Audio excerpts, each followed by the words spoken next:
Robert Miller, a 72-year-old widower, spent his days in a modest room in his son Andrew's house in Chicago.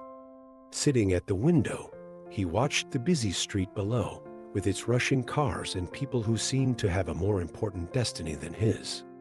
He had always been a proud man, valuing his independence and believing that he would never have to depend on anyone.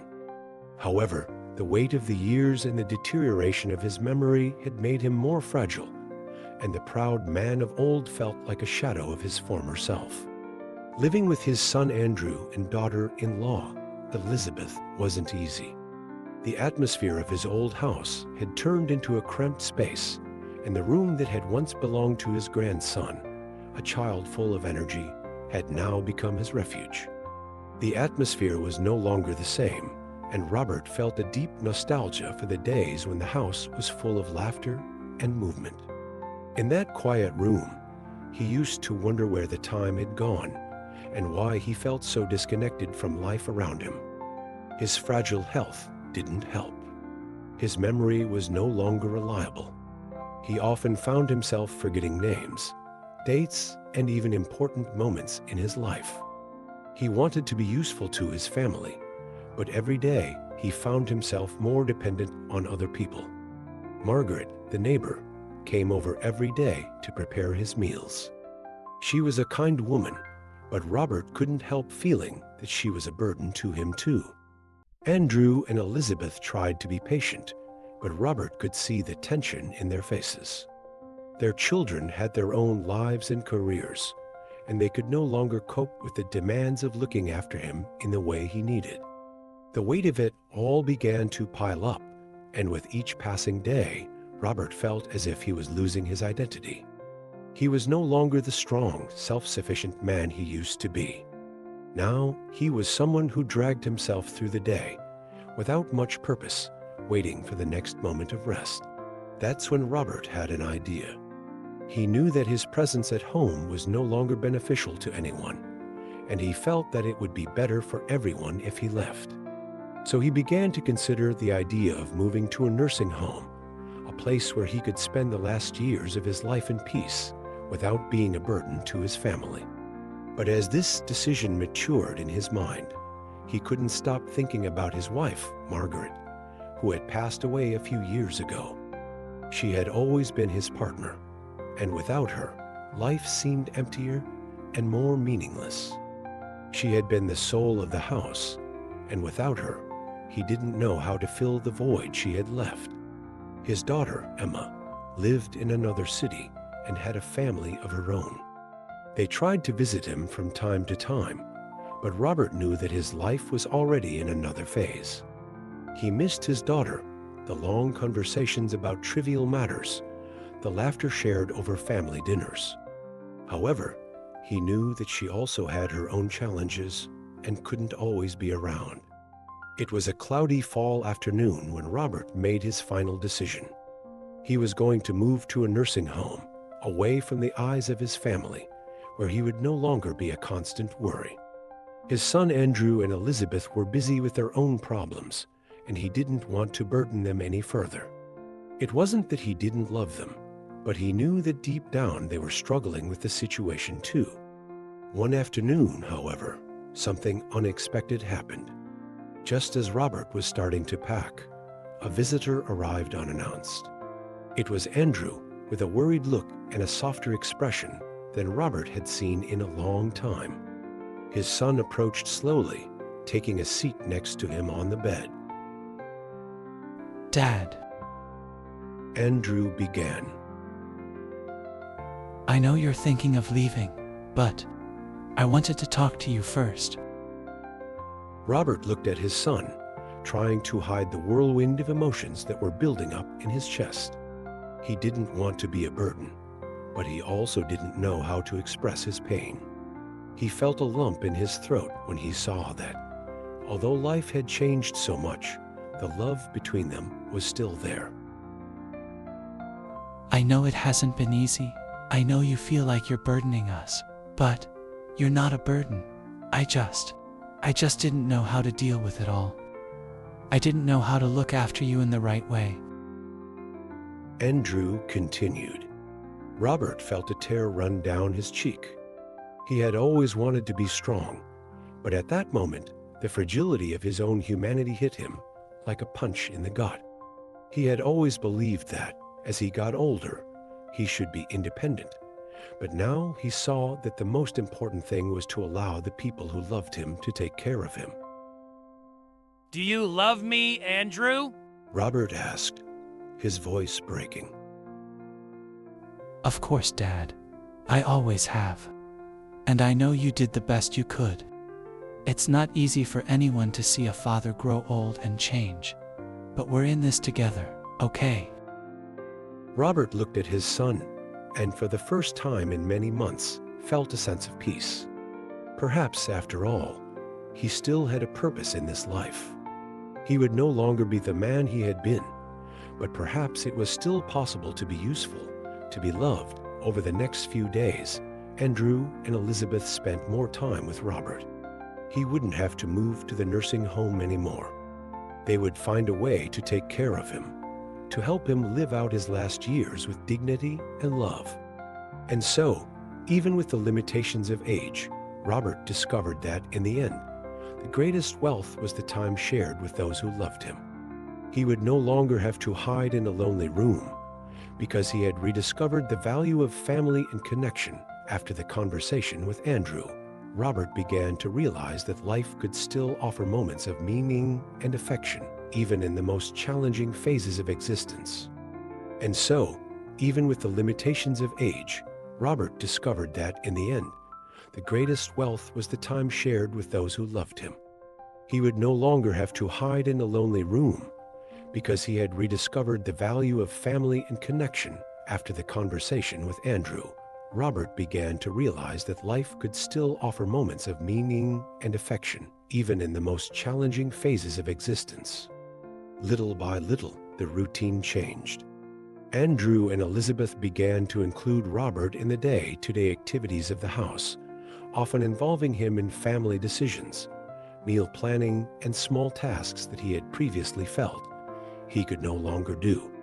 These simple tasks, such as helping to set the table or even organizing the books on his bookshelf, gave Robert a sense of usefulness and belonging. The home, once a place of loneliness and shame, now became a place of reunion. Andrew, who spent most of his time at work, started coming home earlier. He would sit with his father, sometimes in silence, other times talking about matters that seemed irrelevant, but which, in Robert's eyes, were small miracles. Conversations about the weather, about work, even about the soccer Andrew was watching on television. Little by little, these moments became the cornerstones of a new relationship between father and son. Elizabeth, Robert's daughter-in-law, also began to change her approach. Initially, she seemed distant and worried about the amount of time she and Andrew needed to devote to Robert. However, as the days went by, she was also touched by her father-in-law's kindness and wisdom.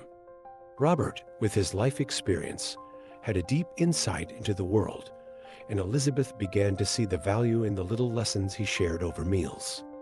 One evening, when they were all together in the living room, Elizabeth brought out an old photo album. I've never seen these pictures before, she said, leafing through the yellowed pages. Are these pictures of your youth, Dad? Robert looked at the pictures and smiled, a genuine smile that reflected the nostalgia of times gone by. Yes, my dear, these pictures are from when I was young, and life was more full of dreams and adventures. I was very different then, more daring, more direct. Robert replied with a soft sigh. Elizabeth looked at him with renewed interest. Do you remember all those stories? She asked. Robert replied with a wistful smile. Some, yes. Others have been stored away somewhere in my mind. Each one has a piece of me in it. Sometimes I think I've lost myself along the way. Andrew entered the room at that moment, listening to the conversation.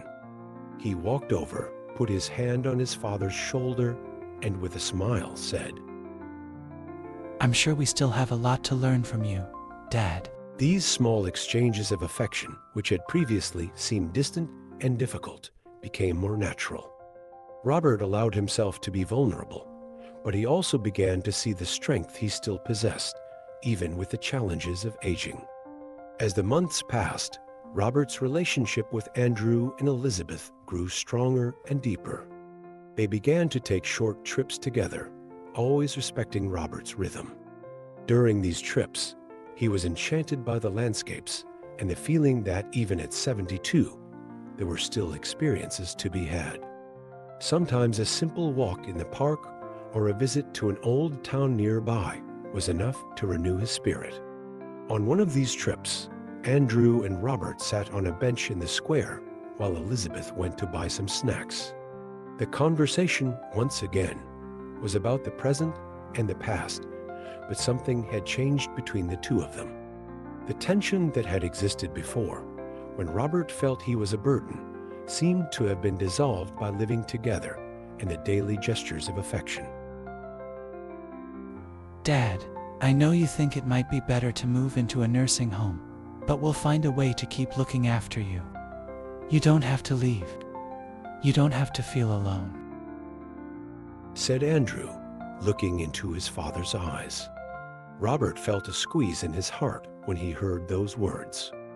He had already accepted the idea of moving away, but now he saw that there was more to come. He still had a vital role to play in his son's life.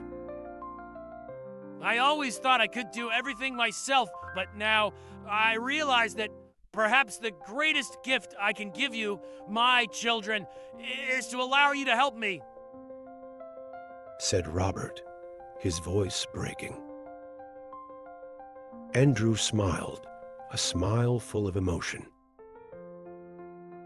It's not a burden, Dad. It's a privilege. That evening, after dinner, Elizabeth and Andrew prepared a small present for Robert, a memoir.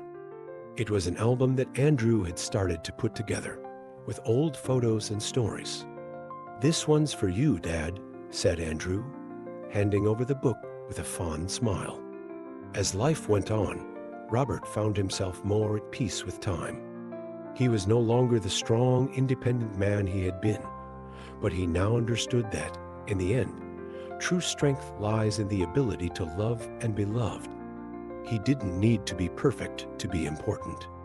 He was learning to accept his fragility and, in the process, discovered that vulnerability also has its greatness. The end of his journey was still a long way off, but he now knew that he wouldn't be walking alone. His family was with him, not out of obligation, but out of love, and deep down, that made all the difference.